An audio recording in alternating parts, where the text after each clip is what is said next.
Hello, welcome to Wrestleopinionated. This is our weekly show all about the shows of AEW. We are your hosts. I am Morg, and this is... Sleepy Matt Strange. Oh dear. You've been burning the candle at both ends, or just one of those days? It's one of those ones where you can't get off and you wake up a bit discombobulated and don't get out of it. You know what I mean? That's what I'm going through. Yes. How are you doing?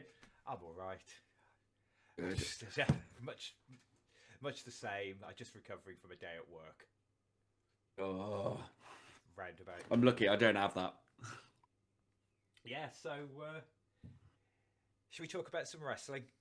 Let's talk about some wrestling. Why not? I think I'm positive this week, mostly. Relatively positive. So before we talk about wrestling, this might be the first time you've listened to our podcast, and as such, you would need to know we have a tier list, which is how we give our scores for the individual matches of Rampage and Dynamite, and we then do a little bit of letter maths and science and give an overall score for the shows.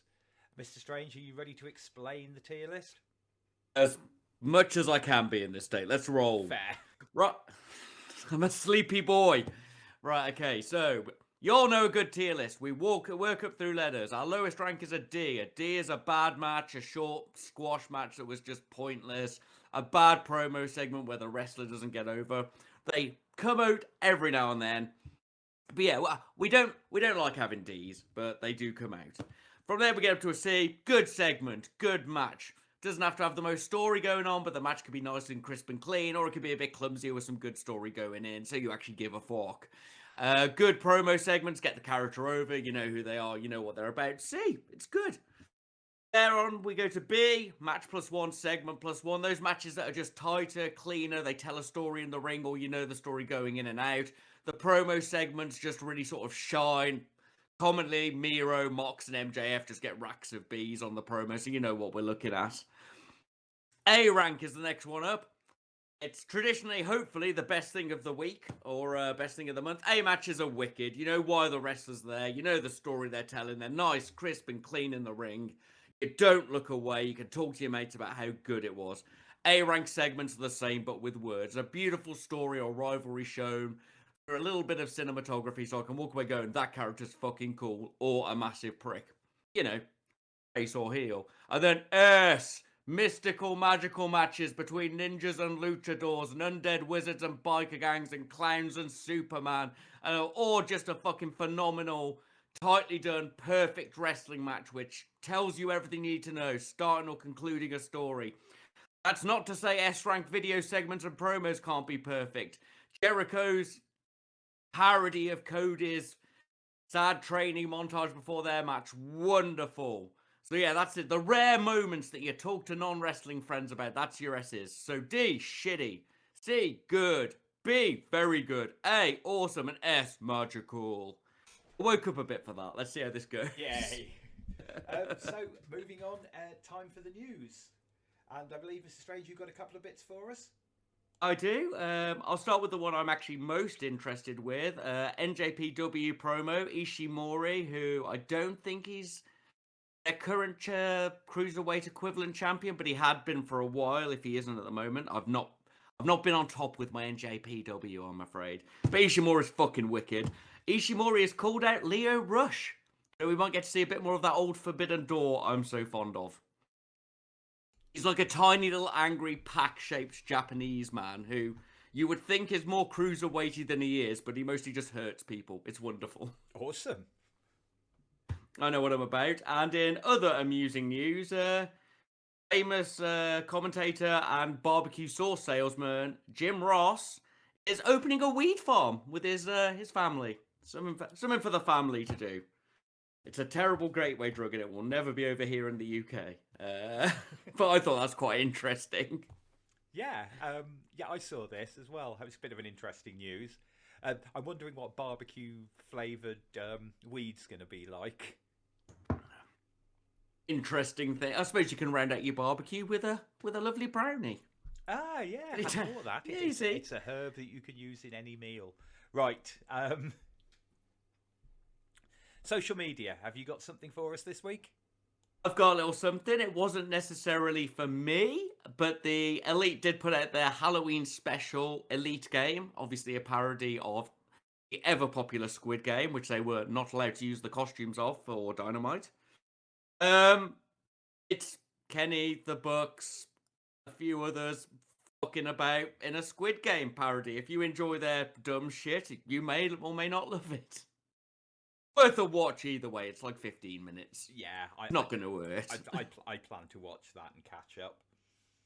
So, short bit of news, short social media. Shall we move straight on to the reviews? Yeah, let's do this. I'm armed. It's up to me to start this week. We're back. It is. We're back to the regular order. Hooray! This does mean I've got to turn my page now. Oh god damn it! Dynamite. Loud page turning noises. Yeah. Right, Dynamite. JR Shivani Excalibur on commentary, and we kick off with CM Punk versus Bobby Fish. Punk wins with the GTS. Thoughts and scores? I'm going to begin with my first commentary that I really like Fish's music. It's got that sort of psychobilly, dark, punky edge that I love. So, little shout out there. I like to appreciate the music. And Punk's getting in better shape, isn't he? You can see he's picking up a bit more definition. Anyway, the match. Yeah, I like this match. It was good. I can't say it was great, but it was good. We get a nice paced start. There was a lot of sizing up, which I actually enjoy in a match, into a traditional American wrestling match, what we know from old WWE and such like we watched it. Holds, no real bumps for a bit, which is fine. Punk takes the lead with some scoop slams and, just body slams, which is basically a scoop slam. We never thought I'd see those getting over, but he did like 3 or 4 in a row and the crowd fucking loved it. Bobby takes the control back with some solid slow heel work, the usual stuff. You know, you're meant to do when you're the heel, let the face build your heat. I started to get, I'm not going to say bored, but I did get a little bit uninspired for a while. It got a bit too classic and a bit too long heely for me. Needed to take up a second gear, which it then did. Fish brings in some pace with some strikes. I like the turnbuckle beating to a fight that went back between them. Really nice both-way strike exchanges and a good momentum sequence for Punk for a solid finish. The face afterwards, after the pin, Punk's face made me think he was either Fish was meant to kick out or that last kick out, that Hulk Hogan 3.1 kick out. I don't know if that was meant to be, but either way, if it looked like it was a out of kayfabe kick out, which is perfect if I'm honest. If that is still kayfabe, then Punk's face, the actual moment of it, beautifully done. Just seemed very tight to me. If they're just putting Fish more over. But anyway, slow start, all solid, good finish. I gave it a C. I liked it. Yeah, got a C from me also. I thought it was a pretty solid match. I think, like you said, I thought it much the same. It was just a classic wrestling match. Just very simple wrestling. Nothing, no bells and whistles. Don't need to. Not everything has to blow our minds. Everything has to be a B. Yeah. Moving on from there, we had a Malachi Black promo. Any thoughts? I like it. I like this direction for him. I'm still a little bit annoyed that he's with Andrade now, but we'll cover more on that later. I like him ending with the house always wins as well. It pleases me and flashes me back to Fallout New Vegas. I'm really enjoying Malachi, and I think he's great, and I hope they don't ruin him, basically. Yeah, we told you you'd like him. I enjoyed this. I really like the house always wins. It ties into all the AEW gambling. Oh, it does. Theme, didn't think about that. It fitted in. I will be honest, it took me a couple of seconds to realise why it was relevant, and then I kind of went, oh yeah, House of Black. Had one of those moments. Following on from that, right, we got quite a long one here. MJF with Wardlow and Sean Spears versus Bryce Donovan. MJF wins with the Heat Seeker. So, what thoughts on the match? Match is a D. We'll skip it. It doesn't really count. It was just to give him some heat before. Yeah. Then we had MJF in-ring promo. Lights out. Sting, and it's not Sting. Sorry, so Sting's music hits, and it's not Sting. And MJF gets to do his Shawn Michaels impression. And then the lights went out, and they came back up, and Sting and Darby Allin take out Spears and Wardlow. thoughts on the promo segment? I can't say it was bad. We get classic heel MJF. He does MJF things, says classic, heely things. Nothing special. Just regular shit crowd shit talking. We get the double fake, which amused me, if I'm honest. I know a few people didn't like that, but I'm up for the double fake on the old lights. Darby shows up in a stripper coat in a muted yellow, like he's a DC remake of Dick Tracy. They have a bit of a brawl. It was fine. I can't say I disliked it. I can't say it really drove me anywhere. For me, it would be like, it's a mid-fine part of the show, including the match. So I'll give it a C, but yeah, it was all right. Yeah, much the same. It's all right. Did its job. Britt Baker backstage segment. I don't know if there's really anything we can say about this. It was very short. It's a Rampage match announcer and skip it. Yeah. It's fine. Whatever. Then we had Ethan Page versus Sammy Guevara in a TNT Championship match, which Sammy wins with a variation on a roll-up. Thoughts and scores on the match? Right, so we get a whoosh start and some really good aggression. Ethan seemed to get a lot of the heat in at the start.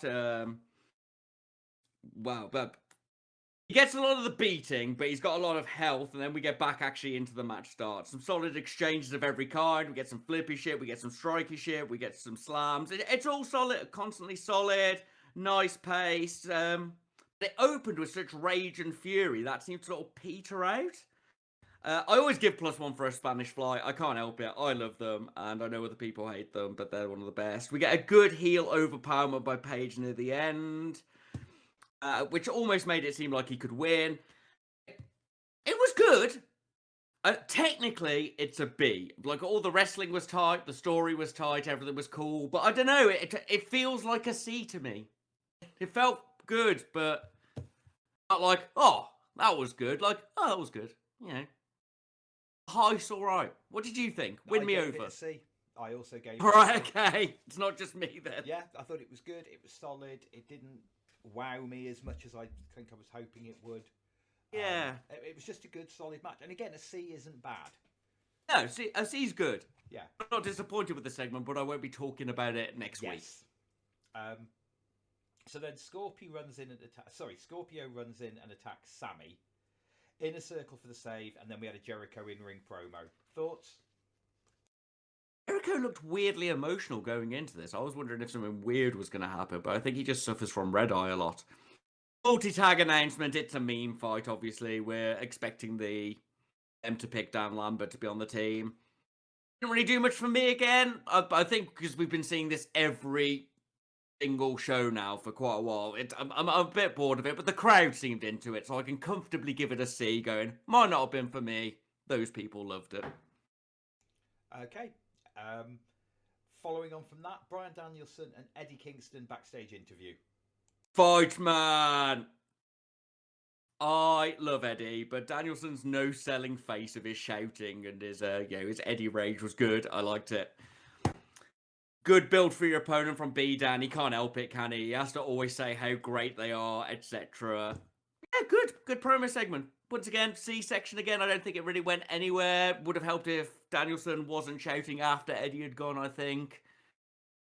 Otherwise, yeah, good. Once again, solid. Yeah, it's a very wrestling episode, this one. Isn't it? So following on from that, we had a very quick Lucha Bros and Alex Abrahante's backstage promo. Any thoughts?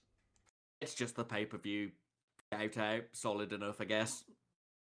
Very wrestling episode, as you say. There's a lot of this on Rampage, this on the coming pay-per-view. You know what's established, so we'll reaffirm it. Yeah, well, we've got a pay-per-view in 2 weeks. I don't know. I don't plan more than 3 days ahead, Morg. You know this. Yeah, it's 2 weeks. we worked it out the other day. And it's back on a Saturday. Hooray! Right. People can actually watch wrestling and go to work. Yeah. I think there's a downside to that. Right, Serena Deeb versus Hikaru Shida. Shida wins again with a kind of a roll-up, if I remember correctly. And then Deeb does a beat down on Shida. Thoughts overall and scores? I think this might be my favourite match of the show.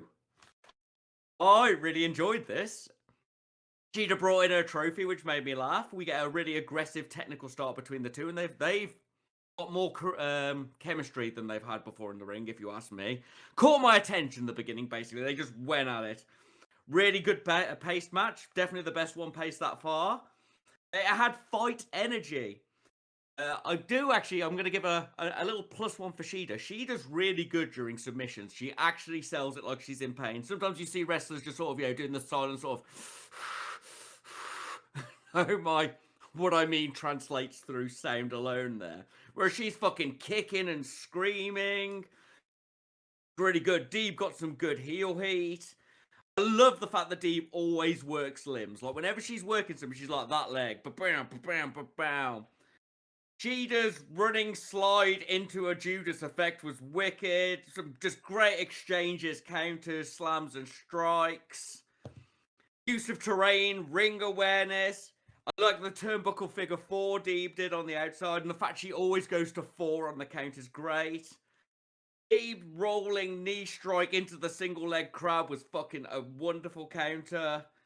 And I like the rollabout struggle finish. I gave it a B. I think this was match +1. It had story. The wrestling was good. Had a strong start. I really enjoyed it. So this one got the same kind of thumbs up as last week when we talked about one of the matches from last week, which it was just fast paced. It didn't stop or seem to slow down much. Yeah, I also enjoyed it, and it got a B from me also. It seemed fast paced, but most of it was aggression because they still had like the slowdown for pick and pick with the submissions, but because bowling, just being animated, yeah. Sorry, Yeah. Here it is. So following on from that, Dante Fox and Lio Rush backstage promo. Thoughts? It's more of the same, isn't it? Big same energy. Solid enough, but I need to see some more come from this now. They've done it every week now for like 3 weeks, 3-4 weeks. Yeah, but can't say I hate it. Lio Rush is good on the mic. More on it later, I suppose. Yes. Then we had a championship tournament match, and it was Mox versus 10. Very quick match. Mox wins. Thoughts and score? Mox has trimmed down again, hasn't he? He was getting a bit chubby dad shaped for a bit, but he's packing the abs back on. Big heel energy stomp down and a lot of blood. I think this match was meant to, because I've given it a D for being a squash, because 10 deserves better than that match. But when you saw where I assume he'd bladed, that just the blood spurt out of it. I think that he was cut too deep, or that was possibly a shoot cut. I can't confirm or deny, but there was a lot of blood and there were medics in the ring afterwards. So I've given it a D, but I might leave it out of the ranking because it looks like a match was cut short to me. Okay, fair enough. Yeah, I gave it a D for being a squash as well. I also think you're right. I think this is starting to set up now for the Mox heel turn. Oh yeah, 100%. He's deeply going into it, especially with how he just kicked his way back out afterwards. Yeah. And it's good. It's good to keep him fresh. Yeah. More on turning heels to be fresh later. FTR backstage interview. Thoughts? All three spoke pretty solidly. They did make comments about flippiness about Penta and Phoenix, and I was like, Penta doesn't really flip. You're wrong there, boys. But otherwise, fine. Skippable. I did listen to their entire interview, and at the end of it, I just went, do they watch the product? We're going to take you into a fight. I suggest you go and look at a certain cage match the Lucha Brothers had recently, like when they won. I think you need to do some research on this team. You're going to end up with your arm broken. Oh, bring back the arm breaking. Oh, I'd love it if you did that. Right. Okay, so this is a big time. One. Cody in-ring segment. He is interrupted by Andrade and then Aleister Black. But let's move on to the main segment. What did you think? The boos. And I thought, like, he came out and he was still doing his hand actions and stuff. And I kind of hoped he was doing it twattily, but he wasn't. This felt awkward to me to watch. And crossed the 2 meta line for me. I was okay with him. I thought he was going to acknowledge it and the comment about setting up for the pedigree and stuff. still got crowd control. All of this could have been saved for me if it wasn't for the fact he said, I'm not going to turn. He used a smart term in a promo, which basically means he's acknowledging that it's not real. We know it's a predetermined story. Yeah, we know it's not real in quotation marks. I just didn't... He could have said anything else. He was like, he could have said, I'm not going to go to that dark place, or I'm not going to give up on... This is interesting because I'm on the other side of the fence on this. Because occasionally, when you're acknowledging something like that which is real, it's okay to do that and keep that and still keep it in character. And I think Cody's one of the few characters that can get away with it because he's got that different meta line than the Bucks have. I think if he hadn't said I won't turn, and had said anything else, just, I'm not going to give into the dark place, I won't stop trying to be a hero, anything else would have worked. But it's literally that one word took me from, this is okay, and he's got to try something. Something has to be done. It's a weird situation. I don't know, I kind of don't want to rank it. It'll be a slow turn. It'll be a slow turn. He's not stupid, and he knows how to. Him saying he won't turn. What he's basically doing is John Cena-ing himself, but in a weird way.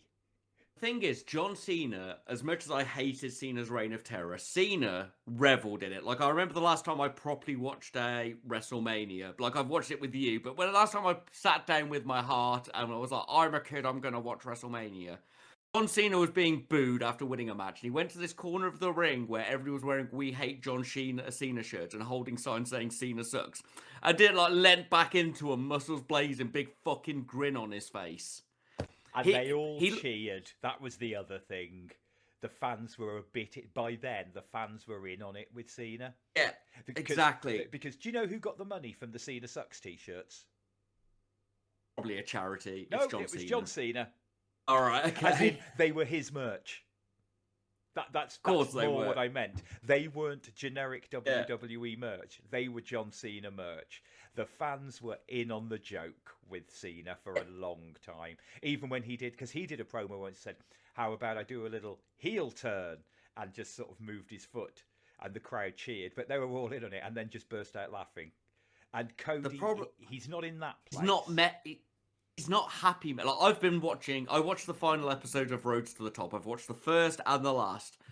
And he's trying to talk Brandy into being a face. And she's like, I like being a heel. People know I've got big bitch energy, blah, blah, blah. I know he's at incredible risk of just becoming Dusty, which is obviously sort of what he wants, but this segment felt weird for me. I was thankful for Andrade, though, and his... Well, I'm tier English. If this goes the way I'm hoping, I quite like the idea of them both switching dance partners. Pac that could Cody, work. With Pac now facing Malachi, that's going to be an absolute. Oh yeah, that'll be wicked. And Cody versus Andrade, which will also be really good for a match, and it'll be an interesting one that way. Did like Andrade's moment though. Cody, they don't like you. They don't like me. Me no care. Yes. Wonderful. The difference is I don't care. Right. Yeah. So, main event time. Dark Order, Grayson, Uno, Silva and Colt versus the Elite, Kenny, Young Bucks and Adam Cole. Dark Order win after shenanigans of a sort. Yeah. So, the Dark Order came out. John Silver came dressed as Bambi as he promised. I think Uno was supposed to be Hangman, or he was being a cowboy. They came out with a pantomime horse. What was Cutler? That was great. Then Stu Grayson was Kratos. God, he looks like him. And Colt was Cutler, which I thought was hilarious. Wonderful. Added to more shenanigans in the ring. The Bucks come out as the Ghostbusters with the Stay Puft Marshmallow Man. And Nakazawa as a baby, which I'm guessing was a reference to Ghostbusters 2. Excuse me. I think he had a badge that said something. It said baby. It said baby. Adam Cole. It was an Adam Cole baby. All right, okay, yeah. I got it. But so you all assume it's Cutler under the Stay Puft Marshmallow Man. Big reveal. It wasn't. It was Hangman. Then Dark Order get the win over the Super Elite, thanks to these shenanigans. And Brandon Cutler had been the head end of the horse that they rode out on. What did you think of the match? What score did you give it with all the clusterfuckery that goes on? Yeah, my ranking on this match is slightly varied, you might be surprised to hear. As I said, the costumes, all gold, hilarious, but we'll get straight into the match. Cole versus Silver was a strong start, and they got to do the Budge taunt, and like the Ghostbusters song said, I ain't afraid no Budge. So there's a nice crossover with jokes that I like, and I had a good laugh. It was silly but fun. A strong start of silly but fun. The fucking cowboy spot for Uno with him riding him. This match. I did enjoy Colt's eye spray on one of them in the corner. They just stood there still spraying it with his big stupid face open. They got the double post stand on each other. It's all a silly clusterfuck. Dark Order were down for a long time, so Grayson could eat a lot of shit during the break. Colt gets a hot tag, and I've missed Colt in the ring. I enjoy his trickstery style, even if it didn't all go that smoothly this time. But I've not seen him in a match for a time. We saw a ref kick. That's rare. And then my notes just go very silly. Very silly. Very silly build for the Hangman reveal, and great Hangman face on the reveal. I've got this down. I've taken into account how much my partner was laughing during this. There's a D as a match, a C as a segment, and B as entertainment. I just gave it a B. It was a Halloween match. It was supposed to be a bit silly. I think that was the whole point of a Halloween match, and everyone just went in. They had a comedy match. It was a great comedy match. There was lots of silly little segments. There was also quite a lot of the Elite getting their comeuppance in this, which that is true. It was mostly every time they tried to cheat, the Dark Order pretty much got the upper hand on them on every moment, in one way or another, and I really enjoyed it. And I gave it a B. I thought this was great fun, and I loved the Hangman reveal, even though I'd had it spoiled for me on YouTube. Yep, I had it spoiled as well. Thanks AEW. Thanks. Oh, at least I can blame What Culture for mine. Oh, I think no, I went YouTube afterwards, and they were like, "Did the Marshmallow Man get his revenge?" It was just quite clearly a picture of Hangman in a marshmallow suit, and I was like, "Awesome, thanks." So there you have it. That's the review of Dynamite. With the power and science of letter maths, what have we got? Would Dave Meltzer give it in a letter-based scale? It's a C. A couple of B's, got a D. Everything else was good. It was a good episode. Didn't blow anything away. If you enjoy a bit more of the comedy, that was there. If you enjoy a bit more of the serious, that was there. It was all right. Yeah, very wrestling. Yeah, it was very wrestling, and it's 2 weeks to a pay-per-view, and I'd rather they did this 2 weeks to a pay-per-view than the week before. Yeah, fair. So we can actually get a bit more solid build. Yeah. Right. Right, it's my turn, isn't it? Over to you now. I've not got it's witty name I've made up for it. Rampage review. That's what we always do it every call week. It. It's what we always call it. Chris Jericho, Starks, Taz, and Excalibur on commentary. We open pretty swiftly with good old murder vegan Bryan Danielson versus Eddie Kingston, and Danielson chokes Eddie out. I believe that choke has some kind of name, but I missed it when he was putting it on, and I couldn't be bothered to rewind. Quite a lot of notes on this one. It was pretty good. Long sizing up start, which is nice. The two of them getting to know each other, and then just suddenly brutality. Big struggly, fighty energy, which I always love. Low spots, but with high impact, which means a lot more to me. Lots of strikes backwards and forwards, nice and even, though I'd argue that good old vegan goat's chest suffered the worst of it. Crowd seemed mostly with Eddie, but they were hot for both of them, which was nice. I suppose when you don't quite have that heel-face dichotomy, you don't quite get as much of a one way or the other, but it was good. Eddie took control in picture-in-picture. And after some outside work, Eddie actually called for a count out, which I liked. He rolled in and went, count out, and I was like, hooray! A lot of Eddie control after that. A bunch of wrestling headbutts, which we know I hate because I think 90% of them look terrible. Back into some exchanges. I don't know this exact moment, but I have written down, and Danielson kicked Eddie so hard. It really picked up with brutality. A good-looking back fist for Orican from Eddie, and I normally criticize that. I think sort of flowed better, which I liked. And another choke out. So that's one a week. He's now choked out Dustin, that's his name, and Eddie. I hope that doesn't get overdone. I know you've got to protect your tough guys, but there we are. But I gave it a B. I think it was match +1. Yeah, I gave this a high B. I really enjoyed this. This was really hard-hitting and really good. Wasn't it? And the three of us watching it hardly spoke during this match. That's the sign, isn't it? Yeah. But weirdly, we'll come on to something else in a minute where I will discuss something. But all right, okay. When that will actually become quite interesting.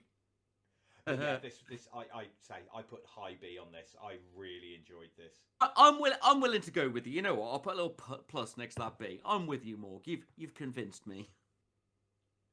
So moving on. We move on to Tony Schiavone interviewing CM Punk backstage for a very short amount of time before Eddie comes in shouting. Eddie kicks off Punk. Punk actually used a wonderful line with, I saw what happened out there, do you want to go to sleep again? And I've got to give him points. That was really good. That was a good comeback. I gave it a C. All right, segment. Obviously, Punk's now got his next match. He can fight Eddie. That should be good. You're the Punk fan. What did you think? Yeah, it was good. I'm looking forward to Punk versus Eddie. That'd be good. We were explaining Eddie to my housemate, because he didn't know him that well, and we were explaining that Eddie is kind of like the wrestler's wrestler. He's this guy, and then we sort of talked about the promo game on that guy. Still annoyed that I met him and didn't recognise him. Oh, 3 weeks till I meet Kenny Omega. Ooh. Make sure you bait an interesting quote out of him for us. I'm going to try my best to get him to do it. You're listening to Wrestleopinionated. Hooray! Right, it's at this point in the show I noticed Jericho had a beautiful wig on like my old hair and was stroking it. And that brought me great joy. Just small note on that. Next up, we've got Dante Martin versus Matt Seidel. Dante wins with his springboard moonsault physics-breaking thing. Strong start, bit of talking. I like the fact they acknowledged that Matt Seidel used to be Dante's mentor and that they actually, that added a bit of story to it. And it's obviously the cool, flippy, beautiful, technical shit we know most of them. Dante has obviously learned a lot from Seidel, and I like Seidel's style of flippy with technicality, not too flippy. Dante breaks the laws of physics throughout the match like he does. He did this one move on the turnbuckle where he sort of threw his feet onto Seidel's shoulders and then did like a pull Rana into the buckle. It was fucking wicked. Otherwise, this match is what you expect. All the usual stuff. Seidel controls him picture-in-picture with submissions, and he gets that veteran edge from how the story was being told to me at least. Back in with a more exchange of flippy shit. And obviously they both have great flippy shit, but I'm going to point out they both have really good strikes as well. Like, they're often a wrestler can't do strikes, and these guys have got it on top of the technical edge. Good push for Dante. I don't know, I feel Seidel could have won this, and then you could have had more of the parent versus teacher versus student thing going on. But otherwise, once again, I think it was match +1. We had enough story going in. We've got some story coming out. They told a bit of story in the ring. Each felt different, even though they're very similar. And the wrestling was just tight and crisp. I didn't catch anything which I laughed at. Yeah, gave it a B as well. Now, the interesting thing is we were actually talking through this match, but pointed out during our conversation about what a great match it was. even though we were talking about something completely different. This was a really good match. It was one of those conversations you have where you're chatting, but your eyes don't leave the screen. Yeah, well, different kind of energy. It's like when you're watching the previous match with B-Dan and Eddie, watching two men beat each other up, and you're like, oh. Whereas when you watch, so your words are sort of taken by the strikes and the fight energy. With this, you can talk because you're like, oh shit, what's he just doing? Oh, blah blah blah blah. Oh, yeah, different level of impact, shall we say? Even though also a very good match. Right, then we get Mark Henry interviewing Abaddon and Britt Baker. Abaddon made zombie noises. A Hater and Rebel were in zombie makeup, and Rebel was having the best time of her life. She had the best thing ever. It was solid. Abaddon disappeared. Solid scare face. It was all right. Maintained the character. It's a Halloween episode. Yeah, nothing to add. No. Right, then we get to Abaddon versus Britt in the main event, and Britt wins with a roll-up. Abaddon obviously looked badass. Britt wore some great scared face and did some scared spots for her, which was really nice. Had a bit of a break-off, came back to Abaddon, mostly beating Britt.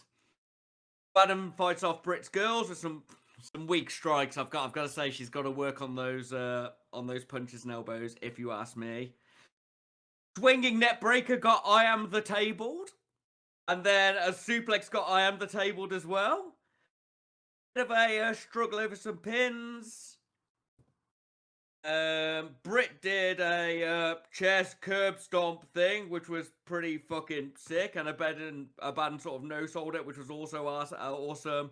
I enjoyed the struggle over the lockjaw and the biting, which people have been saying forever. Britt does a roll-up. It was entertaining enough. I think the wrestling probably could have been better. The table spot was unfortunate. Gave it a C. What did you think? I gave it a high C. Yeah, I enjoyed this. Picture-in-picture didn't help. I think it could have got a higher rank off me if they hadn't. Sorry, lack of picture-in-picture. Could have got a higher rank if they hadn't gone. We'd seen more of the fight. Fight TV. Really short. Yeah, I enjoyed this. Britt sold for the horror character. She didn't play it down. She didn't go that stupid. She didn't do what she could have done. They played it straight. Abaddon looked vicious. She looked like a zombie. They'd gone to town on her makeup. I love the Undertaker she looks spot. great. Yeah. Small Undertaker spot, which I'm always going to pop for that. All love indestructible really supernatural person. Because we joked beforehand, you could say, that she can't lose to the lockjaw. You don't do that to Abaddon. It's got to be a pin. Do not want her losing to the lockjaw, tapping out, or anything else. And the Raptor joked, said, she'll just bite her fingers. And I was like, actually, she should do that. And then she did a variation of it. Brilliant. Hooray! What she did, I thought, was even better. It was that Britt's going for the lockjaw, so Abaddon just grabs her hand and bites it. Let's do this. Hilarious as well.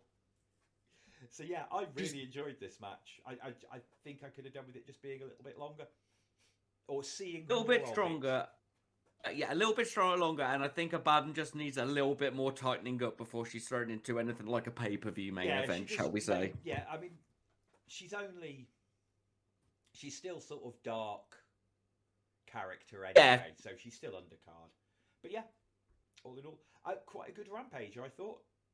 Yeah, no, it's one of our highest rankings. We've got 3 C's, a B, and a high B. So I'm going to give it a B, Morg. I think overall this is one of the better Rampages we've seen. Pretty much all the wrestling was solid to very good. Obviously, it's only an hour. CM Punk got over with me, which is always a +1 for the entire thing. And Jericho had a lovely wig. Episode of Rampage +1.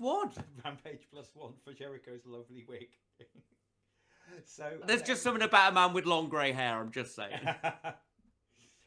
So there you have it. I'm afraid it's just a short show this week because we're both quite tired. If you want to send us anything, you send it to wrestleopinionated@gmail.com, WrestleOP on Facebook, WrestleOP1 on Twitter. I want to thank Anchor.fm for hosting the podcast. You can find us at Wrestleopinionated on Anchor.fm, YouTube, and Spotify. Over to you, Mr. Strange. People click like. I'm just saying that right now. You can click that little like button, that little subscribe button. You could share this to your friends who like wrestling. I like wrestling. You like wrestling. They probably like wrestling. Why not share it? On Spotify, you can click a little heart thing. So you could do that. That would be nice, wouldn't it? That'd be a good thing to do. And on Anchor, I don't know. I have never used it. Sorry, Anchor. We do appreciate you hosting us, as Morg just said. But anyway, yeah. Cheers for listening. We appreciate it. It's always good to do this for you. Like, share, subscribe, blah, blah, blah, blah, blah. Back to you, Morg. All that's left to be said is goodbye and good night.